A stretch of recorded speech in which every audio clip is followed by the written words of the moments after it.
Welcome to the 25th meeting of Junto Club.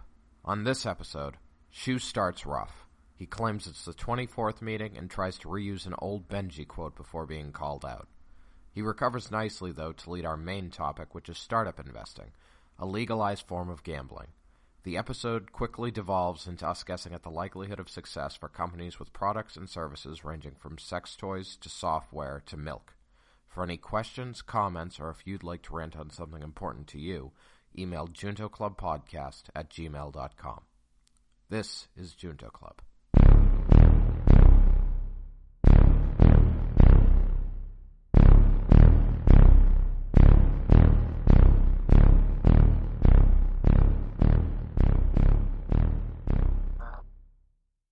Junto Club.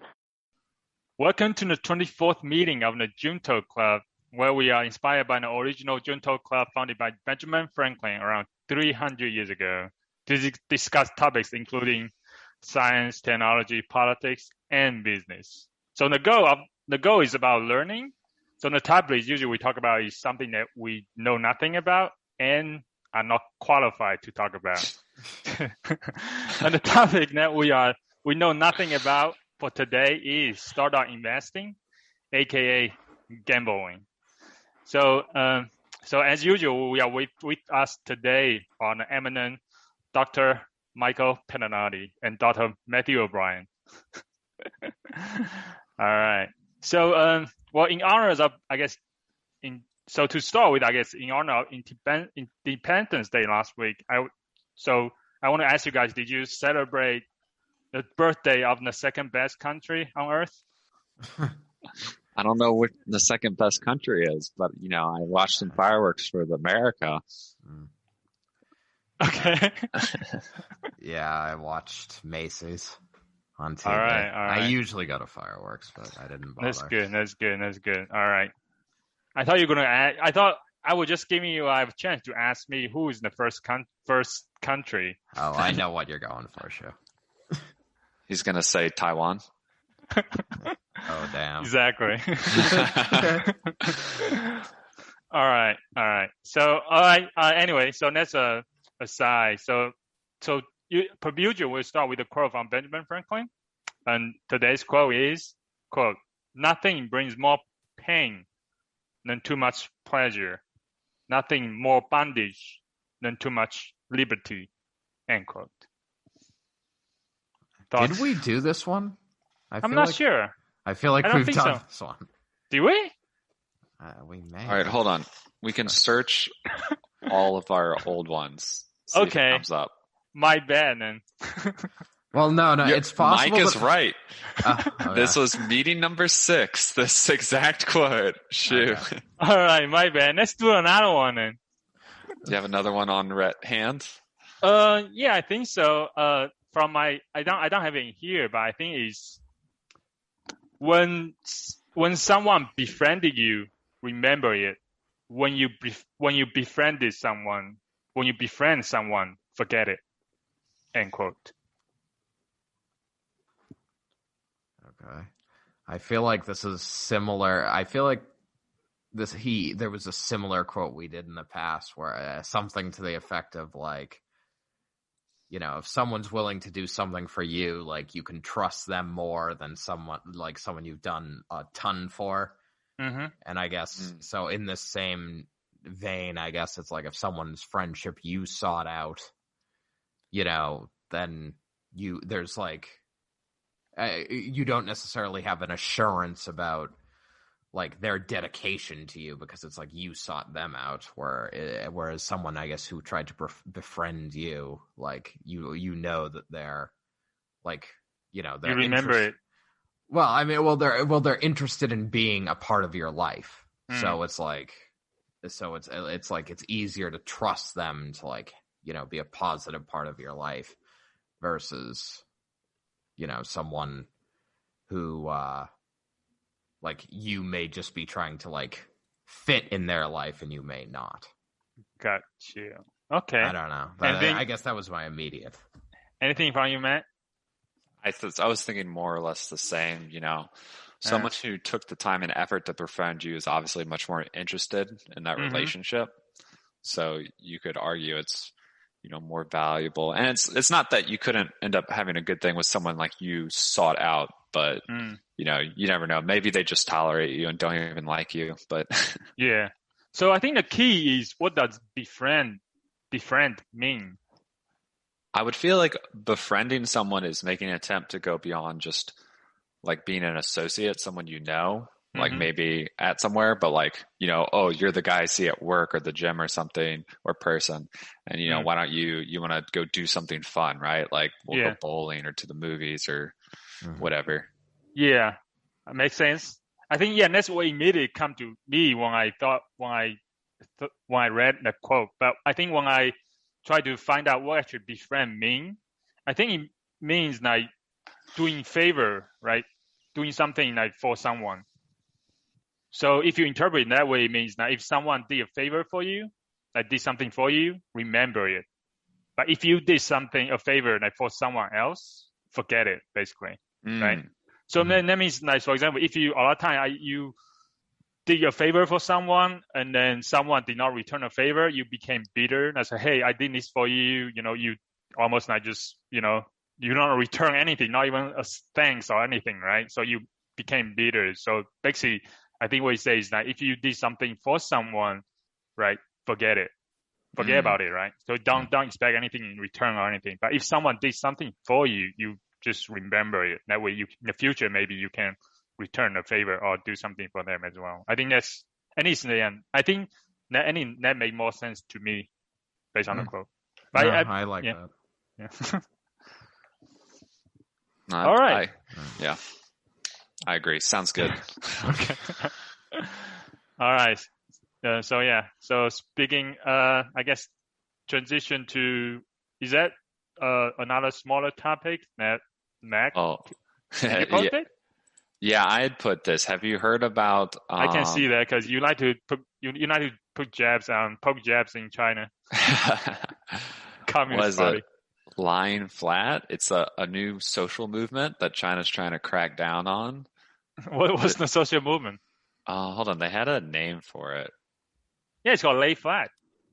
I was looking for the Chinese name, but yeah, there was some word for it. But basically, someone went viral just relaxing, and I think it's an interesting because as China's kind of developed, mostly some people are transitioning from like the working to survive mindset to the sort of looking for more meaning in life, right? Well, yeah, that's right. But what's the title of the New York Times? It's the New York Times article, right? What's the title? You need to read the title. These Chinese millennials are chilling, and Beijing isn't happy. Oh, okay. Lazy Chinese millennials. Yeah. Yeah.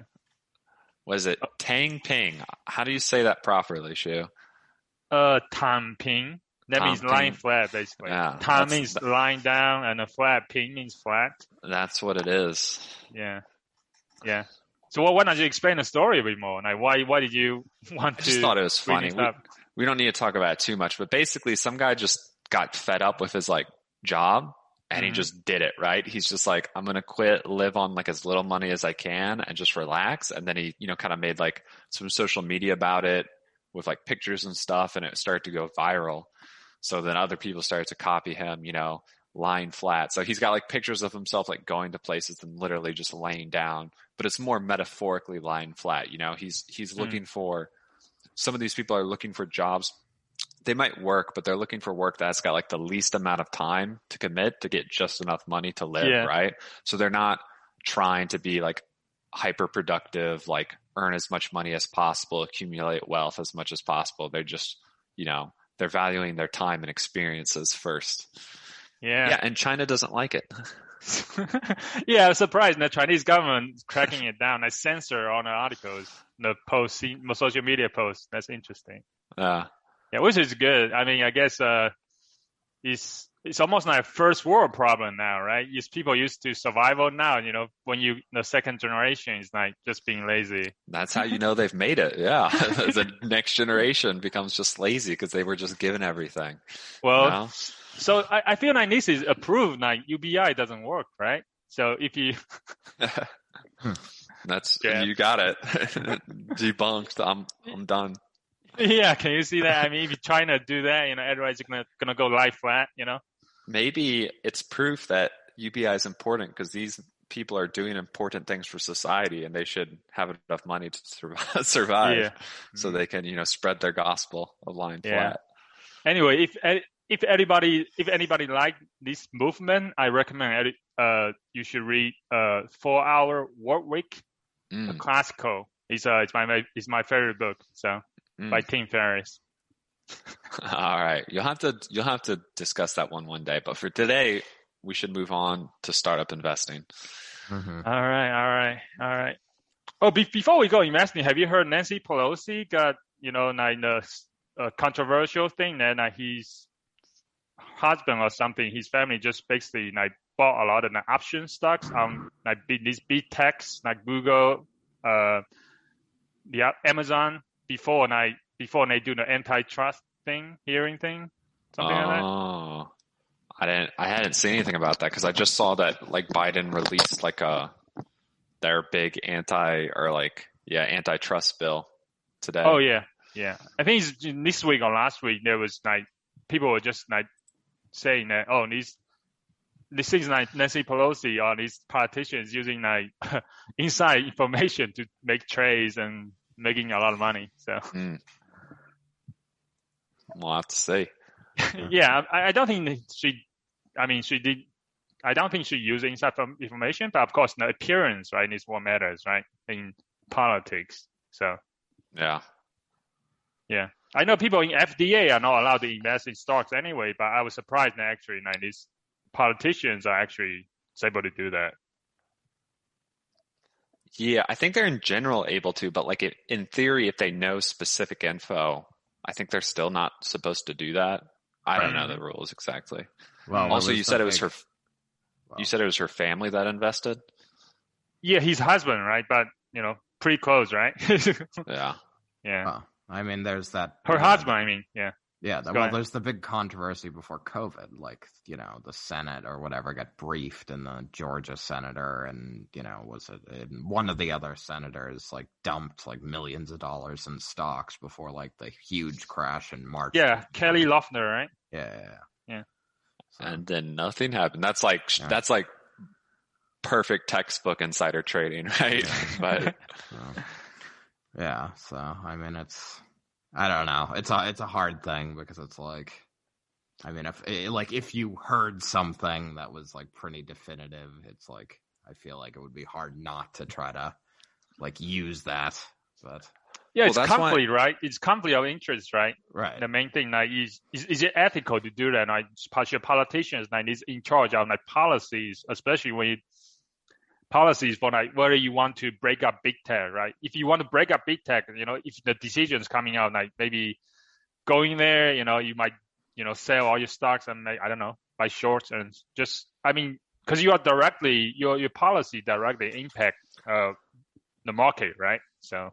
Yeah, no, I've heard people make proposals that senators and congressmen and stuff should only be allowed to have big index funds that aren't specific and you don't manage yourself at all. And that'd just be one of the requirements. Oh, yeah. It's it's not you can't invest in anything, but it's just you can't pick and choose companies or even industries. You just have to do the most general stuff. Be if you have stocks and other things and you want to be a senator, you just have to sell that and move it over. Yeah. Move the money over. And I think it's a good idea because it gets that's the only way you're going to deal with the perverse incentives, right? If you have $1 million in something, that's going to influence what you think about legislation because people are human. Even the best are going to be influenced. So, yeah.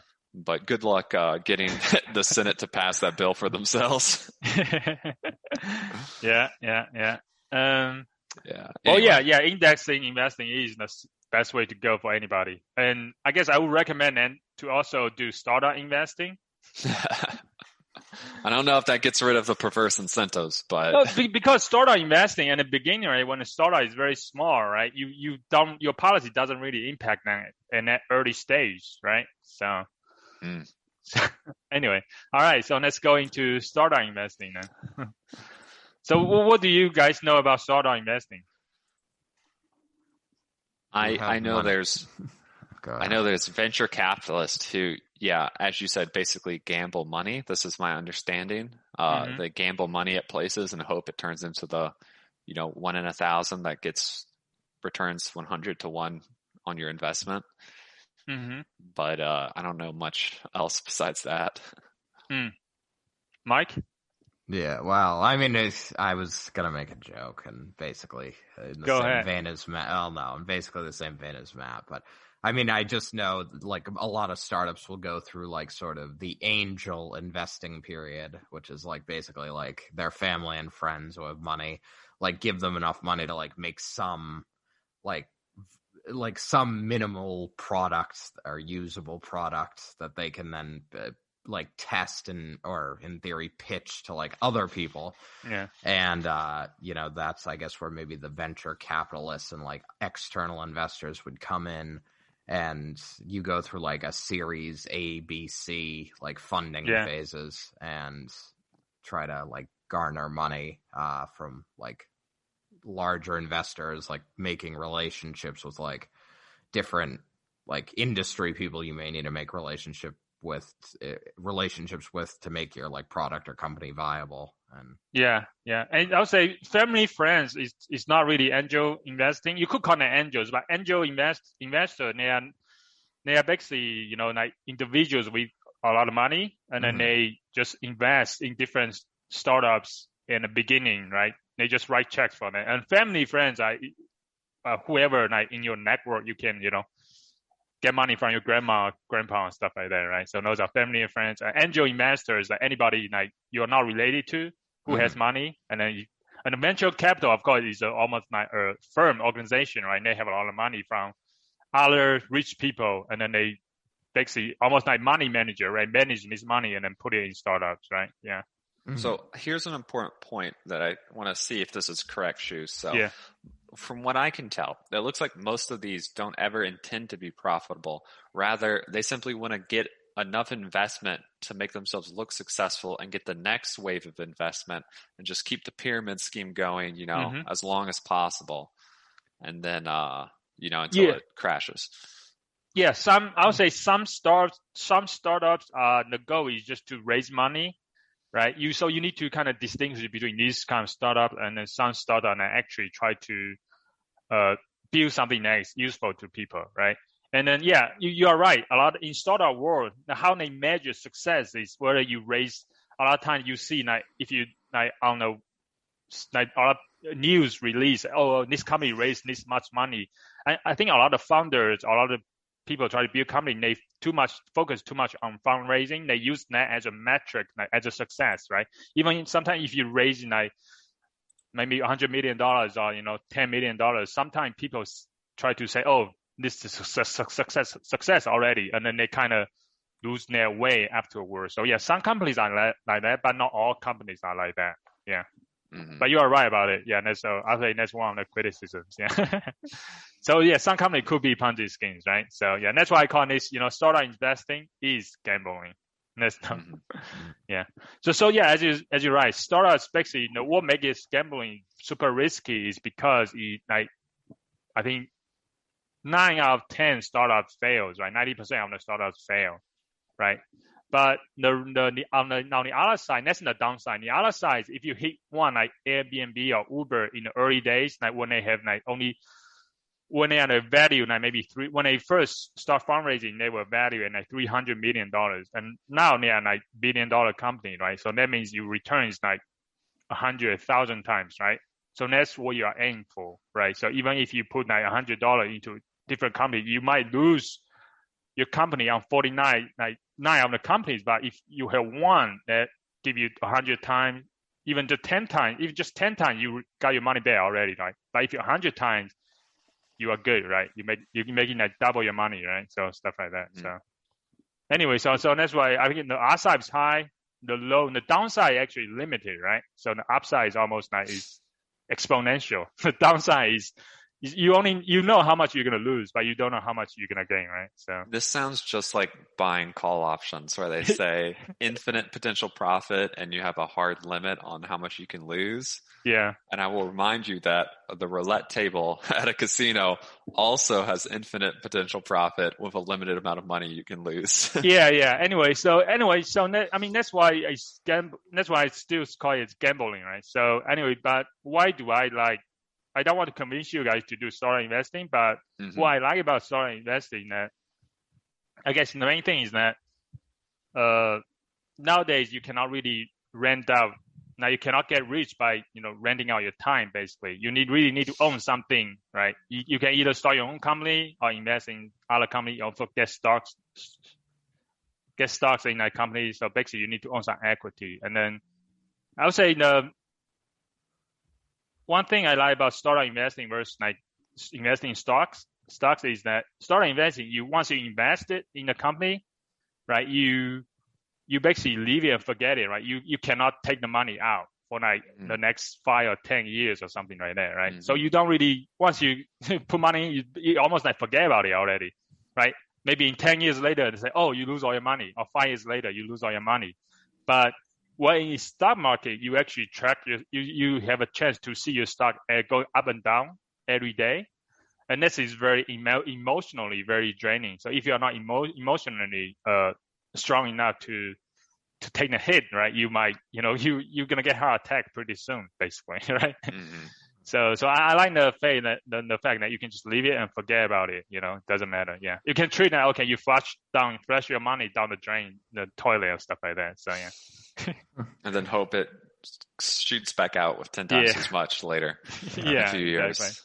So another 3 other points that I like is a one way for me to practice decision making, right? I've seen a company, I figure out what's the best way to make decision. It's a way for me to practice decision making, right? And then the other thing is actually, I think we talked about last time about Lee Kuan Yew, the Singapore president, thinking about human capital, right? It's a way to invest in. I think startup entrepreneurship is a good way to multiply the human capital. Right, so you basically invest in the people that you trust, right, and then or you like, and then hopefully there will be success. If not, at least they try, right? And then the other thing is that if you're not a startup, is it's very if it's success, it's productive, right? Even if fail, it's productive too, because okay, this idea failed, but at least you try it doesn't work, right? Move on to the next one, right? And so this is it's quite productive versus if you put money in arts or sports cars or something, is really not productive, right? So yeah. No. Anyway, so last point on risk. I think I heard something about it is risky, but sometimes you might be taking more risk when you are not taking a risk. That's something I heard this week. I thought that's pretty good. What do you think? I'm not. This is like you miss every shot you don't take, but I don't know if it really applies. Yeah, I don't know. I mean, it's sort of like the lottery. You can't win if you don't play. Yeah, exactly. Anyway, this is just a quote I like, that if you're not taking a risk, sometimes you are actually taking. Sometimes you are taking more risk by not taking a risk, basically. I guess you could interpret it that, if you look at the expected outcome and gains, if the expected outcome and the gains make it worthwhile, right? The total result is likely you to be profitable. You could argue it's actually riskier to not do the investment, right? Right. If you could just calculate those things, which on these sort of things, obviously you just have to guess, but that's one way to interpret it, perhaps. Yeah, I guess if you look over my 10-year net worth, if I take the risk of investing in these companies is, X, and my, whereas if I never invest because it's risky to invest, my 10-year net worth is likely to be, Y, which is X minus $1 million, then it's better to, it's less risky to take the risk. But yeah, I mean, everything has risk associated with it, right? It's not when you don't communicate, you are communicating something as well, right? When you're not saying anything, you're actually saying something. Anyway, so let's move on to, since I talked about why I like doing startup investing, but how do you do that, right? So, well, the first step to me is talk to people who are smarter than you. So that's why I want to talk about this with you guys today, since you guys are smarter than me. So I think you guys bring a very healthy dose of skepticism to stuff that I talk about. So that's what I like about you guys. Remove the word healthy, but that's true though. I do think you sometimes get pretty excited about this stuff, and then sometimes me and Mike are like trying to shoot down your fun, like this is a dumb idea. That's good. Which maybe is overly critical sometimes, but it's probably good to have that other perspective. Yeah. So I'll start with questions for you guys. Now, how do you decide? Before we go in, how do I decide and why I know how to decide? But just from right now, how do you decide and what do you look for if I give you a startup, hey, do you want to invest in this startup? I mean, so for me, when I was looking through some of the ones you sent us, the immediate first thing is like, does either like the problem they're trying to solve or the product they're putting out make sense? And obviously, like I'm not everyone, right? So there's markets that I don't understand or have a frame of reference for. Mm-hmm. But so there's things that have been successful that I'm like, this isn't a good idea. And it's been successful. But I would say, the majority, like I feel like as just a human being, right, you probably are familiar with the majority of potential markets, so the majority of things would apply to you and you can say, does this just make sense to me for something to use? And I mean, that's pretty fundamental, right? Because like if you don't have a good product or idea in the first place to go with, I don't think you're going to go far. Yeah. I mean, that's the first thing that basically I thought of as well. I would say beyond that, I also tried to think about again, some of these were things I just industries where it was just I don't know, but I also tried to think about are there competitors in the market? How much competition is there? And, what does this try to address that those competitors don't address or don't adequately address? Yeah. But basically, is it sort of what problem are they trying to solve? And is it a good problem to solve that doesn't have a solution is, I guess, the big thing. Okay. What you said earlier, Shu, thinking about the people and the human capital is a really good point because I honestly, that never crossed my mind. I was just thinking of them as disembodied organizations, right? That just somehow out of a door comes the product that just gets shipped off. But obviously different people can do the same thing really well or really poorly. Yeah. So I think that's an important factor that I've ignored and shouldn't. Yeah. Because if you think about if one startup makes something that actually can multiply one person's productivity 10 times, right? And if you apply that to everybody in the US going to use it, you're going to dramatically increase the productivity of the country, right? So just one person like Steve Jobs, Microsoft, your Bill Gates and those people, right? Those are, yeah. So, go ahead. I was just going to say, I mean, Apple's an interesting case, right? Most infamous for their smartphone, I think, now. Yeah. But they weren't the first smartphone. It was BlackBerry, right? Yeah. They were the first ones who did it really well. And that broke it out from a niche thing to widespread use. Yeah, and actually I saw a documentary. I don't remember the name. It's Magic Link or Magic. It has the word magic in it. Magic Leap? Magic Leap, that's it. Yeah. No, so they were really augmented reality company, right? No. This is a company that went belly up in the early 2000s or even the 90s maybe.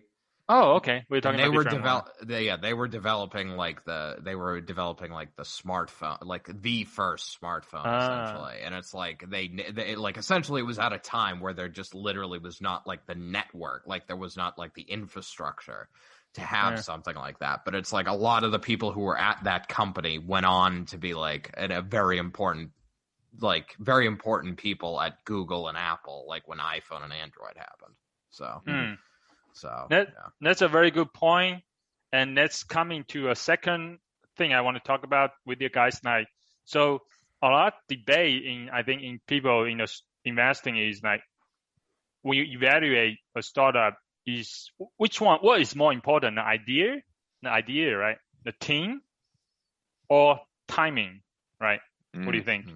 Because I think you mentioned, then your example is like almost like that company is good, but it's way too early, right? So the timing was wrong. Yeah. I mean, I think I won't say you need all of them, but I mean, you definitely need timing, because like no matter how good of an idea you have, if it's the wrong time for it, it just won't work. Yeah. I think I'd like to believe you need a good idea, but I'm not always convinced that's the case. So yeah, my gut instinct is the idea still, but I think my gut's wrong. Thinking about it rationally, I might lean towards the team being most important. Yeah, same, and that's good, because as I talk about, I think I talk about human capital. So I usually like the team. I think team. Like a lot of people say, team is like someone like would say like team.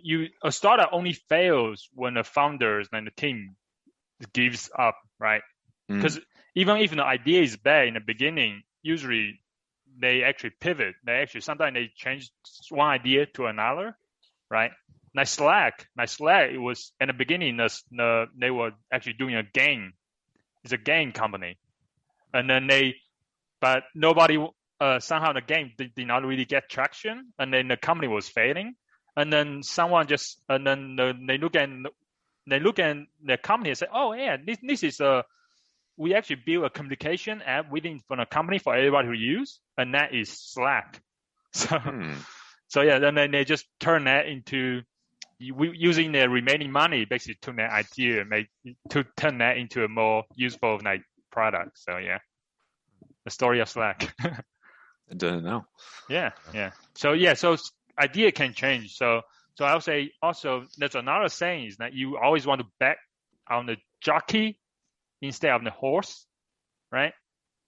Because the horse is not an idea, but jockey is the one that's riding the horse, right? So you want to bet on the jockey instead of the horse, basically. There's another phrase that you hear people in the investing community talk about. Yeah. All right. So let's actually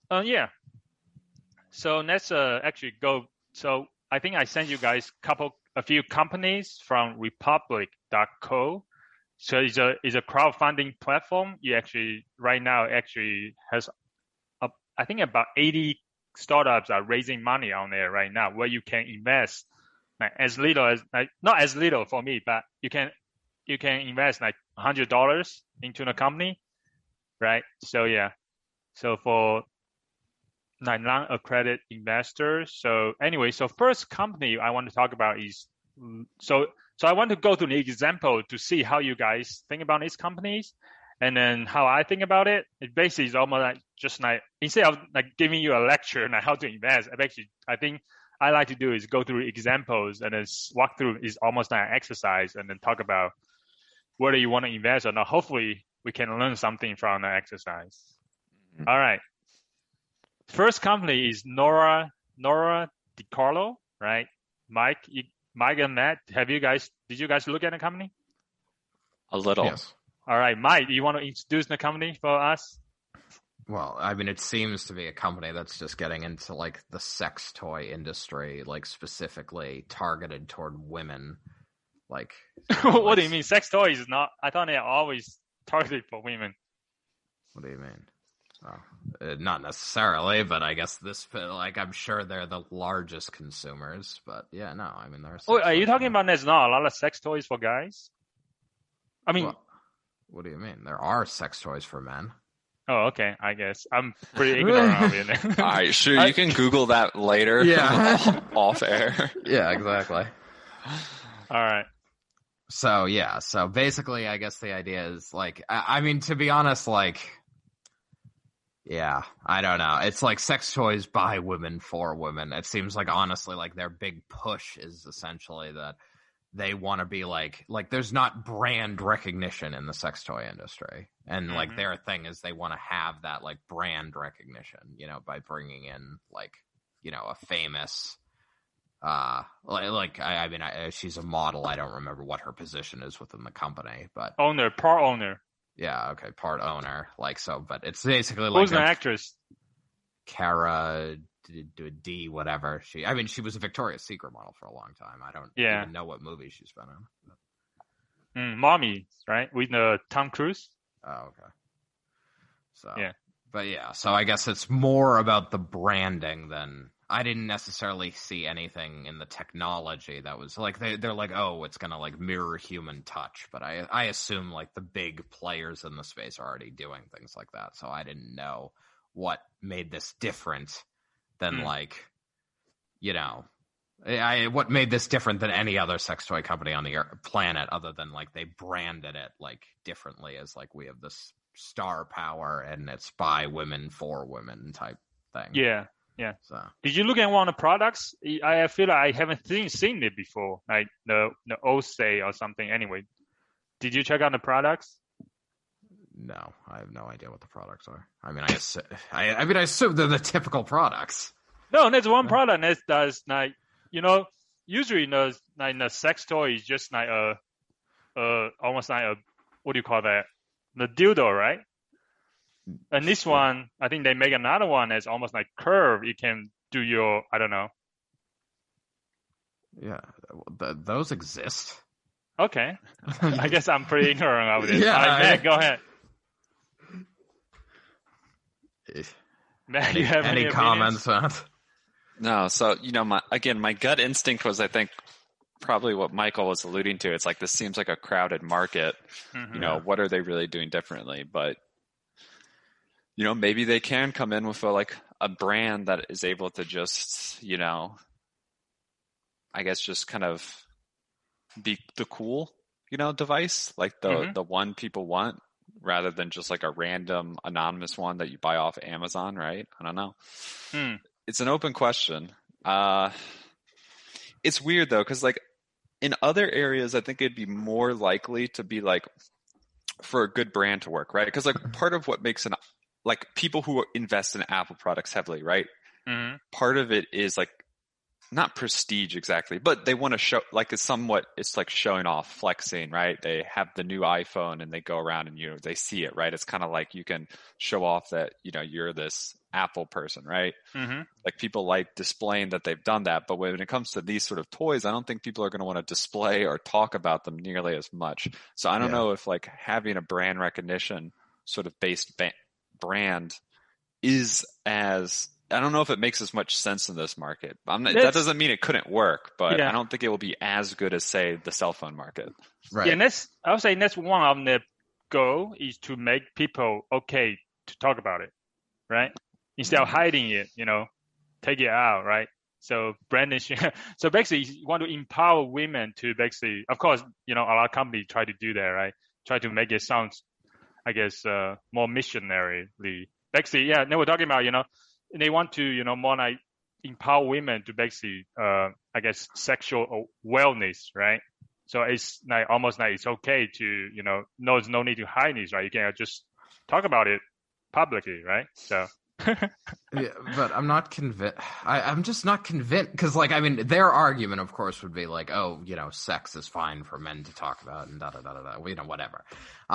So, but it's like men don't like, for example, pornography, like. You know, okay. I mean, like, I don't know any pornographic company, really. Like, it doesn't matter to me, like, you know, who produced a certain pornography or anything. Like, you don't know Pornhub?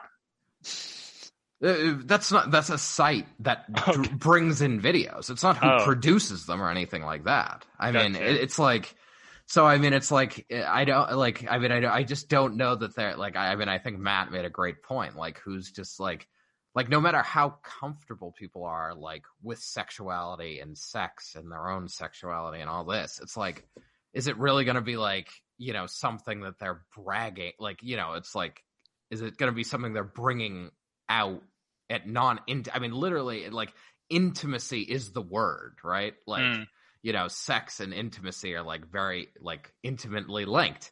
So it's like, I mean, I feel like that should right there indicate that, like, this isn't going to be the same as like I got the new iPhone or the new, you know, got you bragging Samsung. about it. Yeah. So I mean, it's like, I mean, I just don't see what this is like again, and this could be because we're biased toward like wanting a good idea to be sort of the driver for a company. Like, I don't see what they're doing here that's different from what I imagine like any of the other major brand. Like, I mean, the only like I think they had Adam and Eve on like all their charts and stuff like that. Yeah. They've advertised on every podcast on earth, but it's like they I can't imagine the research that's going into the technology is so novel there compared to like what's been done before. I see. So I guess, yeah, go ahead. Would just want to say that this is clearly not marketed towards us. So this is one of those areas where we might not be good judges on what is and is not good for a market. Exactly. So maybe do girls talk about this stuff amongst themselves? Well, maybe they do, but I mean, there's always like the bachelorette parties where they'll, buy each other like the different toys and stuff. It's like, I'm sure they do. Which bachelorette party did you go to? What do you mean? I'm just aware of these things happening. I got you. It's a very like, it's just sort of well known, like that girls will like buy each other sex toys as gifts and stuff, and like so they can laugh about it. And but it's why? Because men are useless. I don't.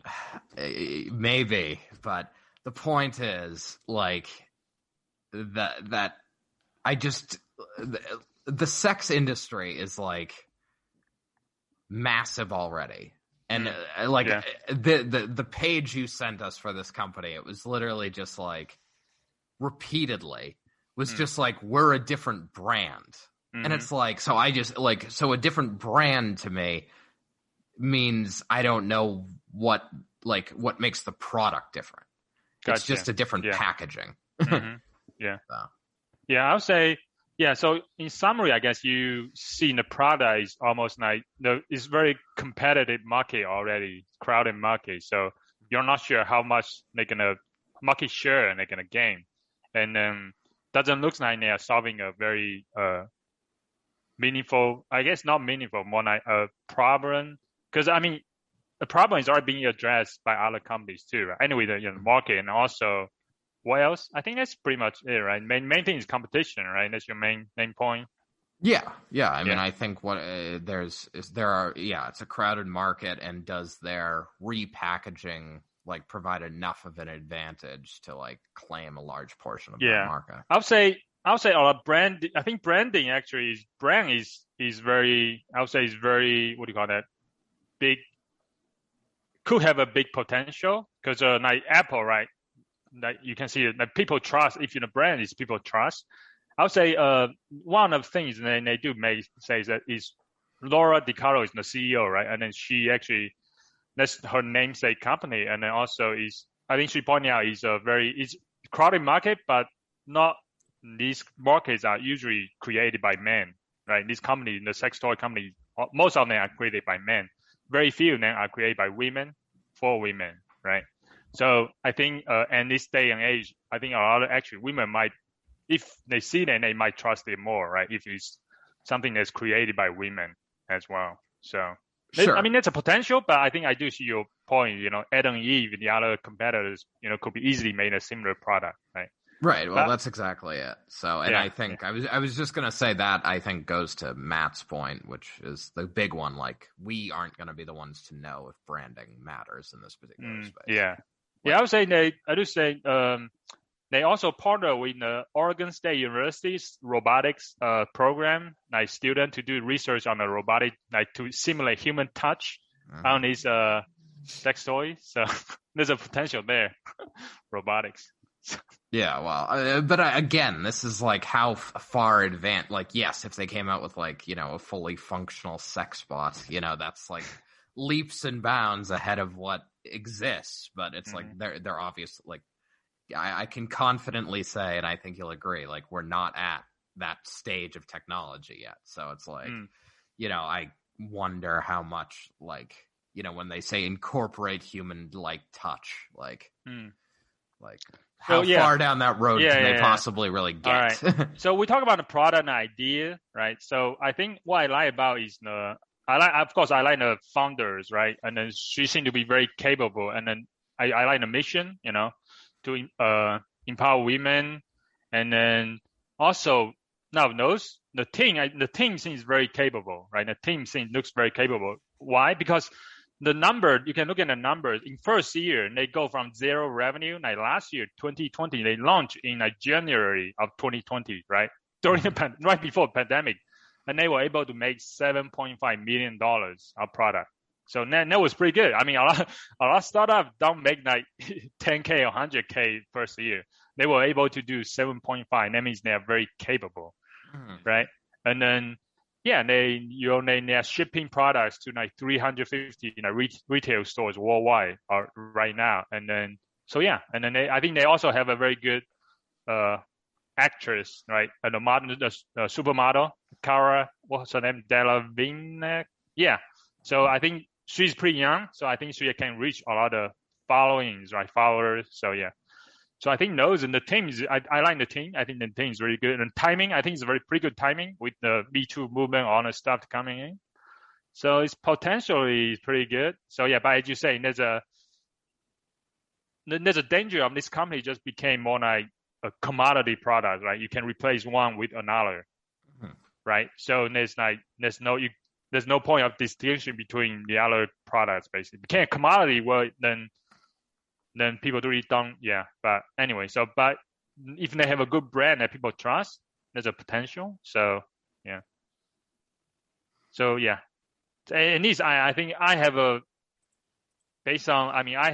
I'm not sure I will invest, but so you guys definitely know, right? So, yeah. Yeah. Well, so I guess one rule of like startup investing is that if you cannot decide, the answer is no. So, well, they already got 3,000% of their minimum goals. So, and they raised like $303 million already, right? More than $3 million, is it? Mm-hmm. So investors think it's a good idea overall. No need to chase what's already been bought in. Yeah, they raised. Yeah. All right. Good. Let's move on to next. I think I start with Upright. This is almost like completely different company. Mm-hmm. All right, Mike, you want to talk about Upright? This is the one where it's just like milk made from oats, right? It's like, so I mean, and their big pushing point is that the milk they can create is more nutritious than like milk from a cow, as well as better for the environment. So I guess like lots of milks that exist like don't have both of those, right? So it's like traditional milk, like from a cow or an animal, like is bad for the environment because of the CO2 it creates. And there like many of the and I think almond milk takes like tons of water to make. It's like 11 glasses of water per glass of milk or something. And then there are other milks that are like, I guess, more environmentally friendly, but they're not necessarily nutritious. So this allegedly has both. Yeah, you can buy it right now. I think they're instant. It comes a pack.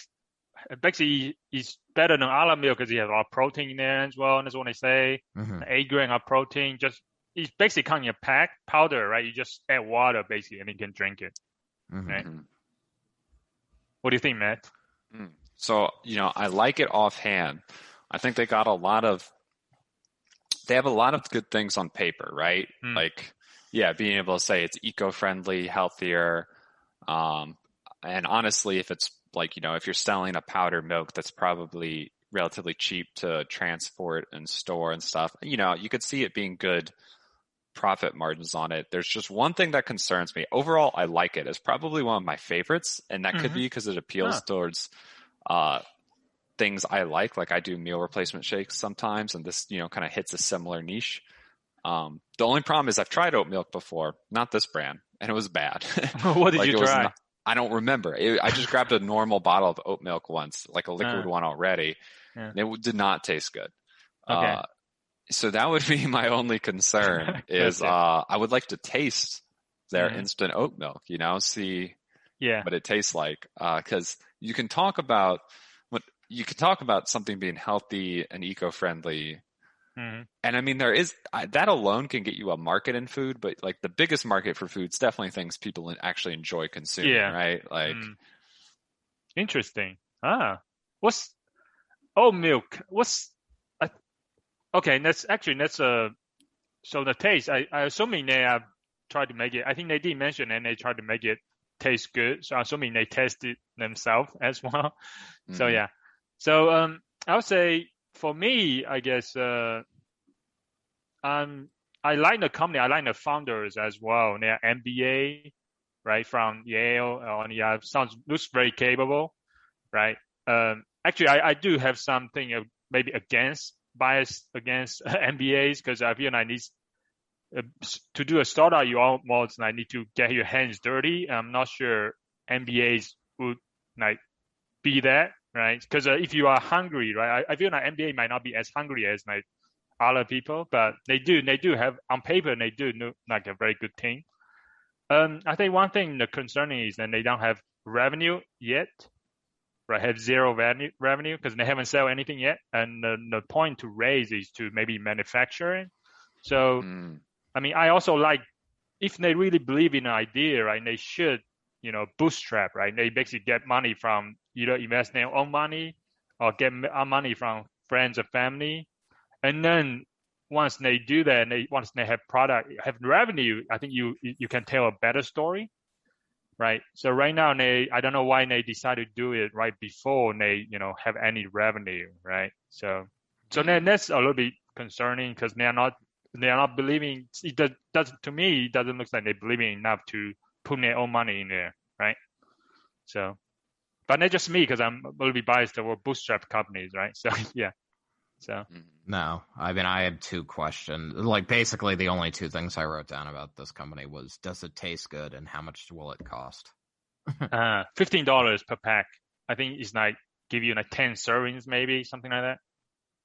Oh, well. I think you can go to the website right now, actually. Yeah. I mean, that's not terrible, but it's probably not I don't know if that's as good as a gallon of milk is what now, $3.50, something like that. Yeah. So yeah, I see. So yeah, it's 12 servings, $15 per pack. You get 12 servings actually. So what's a serving? Like a cup? I think so. Yeah.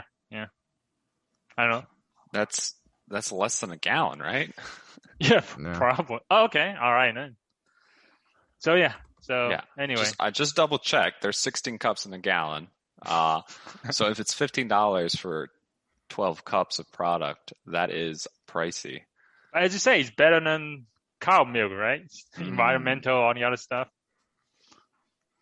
But anyway, this one, does have potential, but yeah. Oh. So for you guys, it's no. I guess I'm skeptical. Yeah, I'm skeptical enough to be a no. Yeah, now that I've seen the cost, was there anything about them expecting to reduce cost in the future? Potentially, usually they would. I mean, yeah, it's normal as you scale up to reduce costs and stuff, but is that part of the plan? Are they just if they're selling some stuff very early, is that stuff already sold for a loss just to kind of get some revenue or,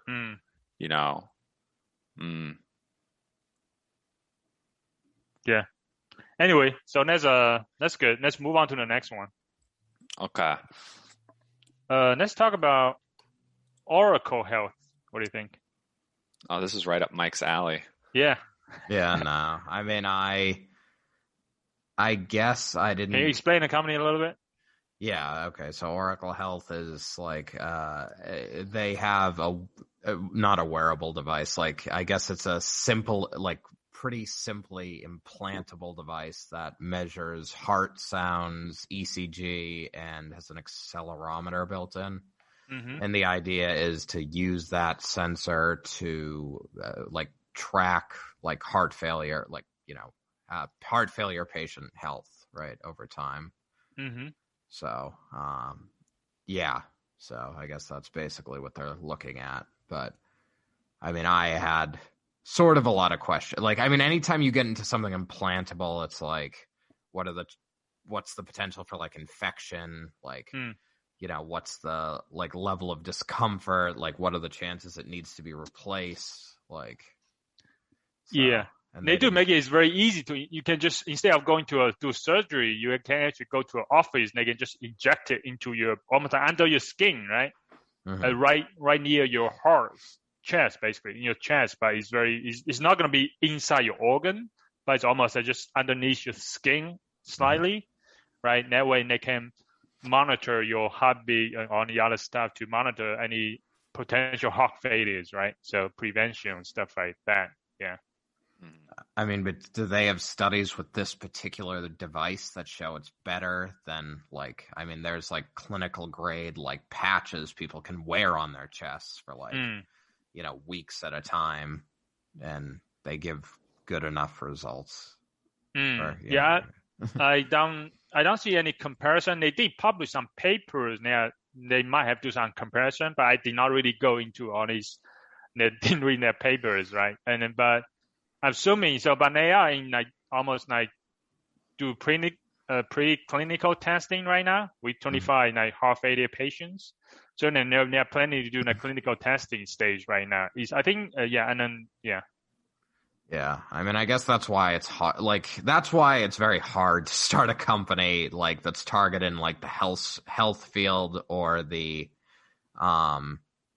just anything where it's going to be like human health or human well-being or something like that, because it's like getting the data to be convincing is very, very hard. So, because I mean, particularly like heart failure though, like, or heart, like, because I mean, like, let's face it, like Apple Watch does single lead ECG. I mean, and it has FDA clearance on certain algorithms. I mean, it's hard for me to be like, oh, we need another heart sensor, one that's like actually going in you. Like, I would need to like see that like they have like the data from that is way better, and that way better data like leads to way better algorithms. Because I mean, I feel like there's lots of, like I say, there's like the heart sensors, ECG. That's like one of the areas where there's just tons of companies throwing lots of money at it. So. Mike brings up a very good point. I mean, I've seen people do things where they're like, oh, here was like my heart rate over the course of an important day. I've seen people graph it for like their wedding or their PhD defense and stuff, so you can see like as stressful times go up, you see like their heart rate spike and stuff. So, So these are not for consumers, right? Their target population is not regular people. People actually with heart problems already. Yeah. Now, actually, I think they might have experienced heart failures already, and these are really need like close monitoring, right? So that's why you need implanted, right? So yeah. Yeah. So I mean, why does that make you need to implant it? Because I mean, like the closer the better, right? The closer the better, absolutely, right? I guess. I mean, I think there's a big cost to making something implanted in the body that Mike brought up. And,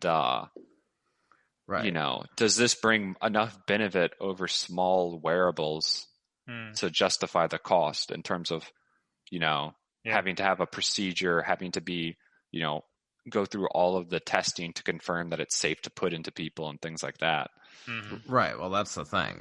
I mean, when you put it in a person, like you need to figure out how to get it out of them, like how well it's gonna like keep up like its performance in the person, and like you need, like I would just need to see that like being in the person is benefit over being just at, like, because I mean, like you say, they say, oh, it's easily implantable, it goes just under the skin. It's like, okay, well, why not put it on the skin then? Like, is it really like, is it causing that much of an issue? And also, it's only measuring. Like, it has like a microphone for heart sounds, an ECG, and an accelerometer. It's like, I mean, there's other opportunities like to like, like, I mean, like, and they only talk about like heart, like measuring parameters related to heart health, but like heart failure, like when a patient is like in acute heart failure, there's obviously a weight gain. There's like respiration, like parameters that are interesting and could be important. So it's like, I mean, like it's almost like it's not a complete solution because you're probably going to want to like understand those other parameters. In order to like capture the full patient health. Like, I mean, like heart failure obviously is directly related to the heart, but those other like, like secondary sort of data points could also be informative in other ways. So Gotcha. So you're saying there's a lot of other alternatives that can compete with this as well already. And so a couple of things I like about this company is I think the team looks very capable, looks very experienced in this area, right? But I do concern about it seems like the market might not be as big because if you only focus on heart failure patients, how many are there? There might be limits. It's an immense market. They say there's 1 million addressable market. So there's 6 million people who have heart. You mean 1 billion? 1 million people. Yeah. Gotcha. They say 6 million have heart issues in general, and I think they say 1 million of that 6 million are addressable by their device, right? Because not every heart patient's going to be. This isn't going to be relevant for all of them. Yeah. So I mean, heart failure is a big market. So. Oh, okay. So I think here it's something that it's a little tough because this is not a market any of it. Well, except sort of Mike. We don't know this. If I could talk to a cardiothoracic surgeon for like 30 minutes, I think they could give you way more information on if this is going to be likely good or not. Because it'd be just interesting is the people who would be prescribing this potentially, right? What is their perspective on implanting something versus telling the person to wear a smartwatch or some other heart monitoring band, you know? There's a lot of details with so implanted, it doesn't have, you don't have to worry about them not putting it on or things like that. But I don't know how big of an issue that is for them. Yeah. No, it's true. I mean, I can say just from what I understand, I mean, remote patient monitoring is like a maturing field. So it's like, I think the doctors really they would be the ones to sort of talk to if you're coming across something like this. So be like, would you actually use this? Would you think the patients would actually be willing to have something injected into them to monitor them at home versus? I think, I think one of the main points is that actually their main problem addressing is that it's very convenient, right? Just 2 minutes, insert it, and then you're done, right? And it's not gonna interfere with everything else, right? And the main problem addressing is a lot of people wearing the wearable stuff. It's very bulky, it's very uncomfortable. You need to wear it all the time. You cannot just put a shirt on and do everything, right? It's just in a way, right? So the problem is that a lot of people are not wearing those stuff all the time, right? Because they get lazy, they don't want to put it on and stuff like that, right? So this is going to be on you all the time, right? Showering, do everything, right? So, anyway, I think then I just remember, and that's what they were talking about. That's the main problem they were kind of addressing, in a way, right? Yeah, no, I mean, compliance is a big issue, and if it's literally just it goes in you, it keeps working all the time. It very rarely needs to be replaced. And it gives you data on par with the best clinical grade stuff that's out there, then it's probably something good to invest in because like I say, heart failure is a good market and remote monitoring for heart failure patients is an up and coming thing. But I guess just those questions about they would need to show that you inject it and it's just good for a long period of time. Yeah. That it doesn't cause infection or anything like there's not an issue with infections and things like that. And they would need to show that the data they're getting is on par with good data. Yeah, so. True. The main concern is that is there going to be infection, right? How good is the implantable, right? So Right. Well, how does the implantable interact with the body, and I would say this is almost equally as important as is the data reliable? So. All right, cool. All right, undecided on that one too. Let's go to last one. Sentry AI. We're gonna talk about 5 minutes, and then we can conclude this podcast. Okay. Yeah. So, Mike, you want to? Matt, did you look at it? Or you want to talk about it? Describe what it is? You want to let Mike do it still? I had only skimmed these before I Okay. got distracted and didn't do my proper homework before this, so Exactly. I can't describe it yet. Besides, it says AI for security, but I don't know what that means. Mike, go ahead. I mean, it seems to be. When I first read it, I thought it was going to be robotics, robots driving around and they're security patrol, but it seems like it's mostly a software solution. Yes. So basically it's, your company has cameras all around, a warehouse, and it has cameras all around the inside and outside of the warehouse. And basically this software is designed to identify the appearance of people, identify what they refer to as out of place behavior or something like that, and I guess report it to a security, a single security personnel who can then address it. But so they say if you leave a human looking at, I don't know exactly how they quantify this, but if you leave a human watching monitors for 30 minutes, then they miss up to 50% of what happens on those monitors. So this, I guess, is essentially nothing will be missed because it's almost like a virtual monitor security guard for your home and business, right? So you have a camera, right? And the software just runs and scan the images and try to detect if any anomaly, right? Anything suspicious going on. And once they detect it, they alert you, say, hey, there's something going on. You might need to check it out, right? So it's almost like, virtual security guard monitoring using camera software. Yeah. So, So what's your thoughts on this company? I guess I question about how much is done in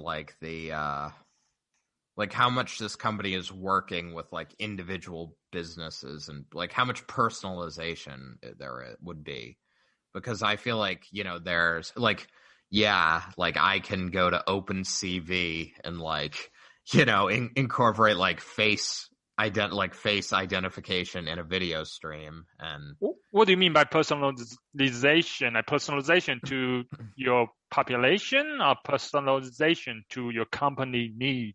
Yeah, well, the company need. That's what because what constitutes weird behavior? Okay, yeah. Or even I guess, I mean, and this could be more personalization in a way that's very, very feasible and relatively easy. Is if you had picture, and I don't know with privacy laws if this would be allowed or not, but it probably would. But if you had pictures of your employees, these are the people the camera should be seeing. And then if you see faces out that don't match that, alerting them. But I mean, it talks about trying to I classify abnormal behavior. It's well, that depends on the space you're in. I mean, is abnormal behavior we identified running, and this is a space where people shouldn't be running, or we identified theft, but how do you identify theft versus someone at a someone working at a jewelry store taking out a piece to show customers versus I see. Yeah. So. How do you customize it, right? Yeah, exactly. So so I mean, I think yes, it's the idea is it's brilliant to to have an AI analyze video streams to recognize things that shouldn't be happening. And we talked there's examples of labs and stuff trying to do it for terrorism in big public spaces and things like that, right? But sort of trying to recognize suspicious behavior is not an easy problem. Yeah. So. All right. What about you, Matt? So I like it. This is probably my favorite one so far. So there's a clear there's a few things. First of all, it's a software company, right? So those just much easier to expand and, get things out. Once they have that initial software, their costs aren't huge. They have to maintain a software team, but, software is always good to sell if you can sell it, basically. Two, there's a very clear, like, how this can benefit a business. And there's going to be a lot of large businesses and buildings that have stuff monitored, right? So there's a very easy sale for them, both in potentially cost saving for the companies if they can reduce the amount of, like, say, guards they need and just, increase performance, right? So I think, like, the core idea is really good. I think the market, in terms of, like, companies that make these sort of technologies, have a lot of potential to get a lot of money.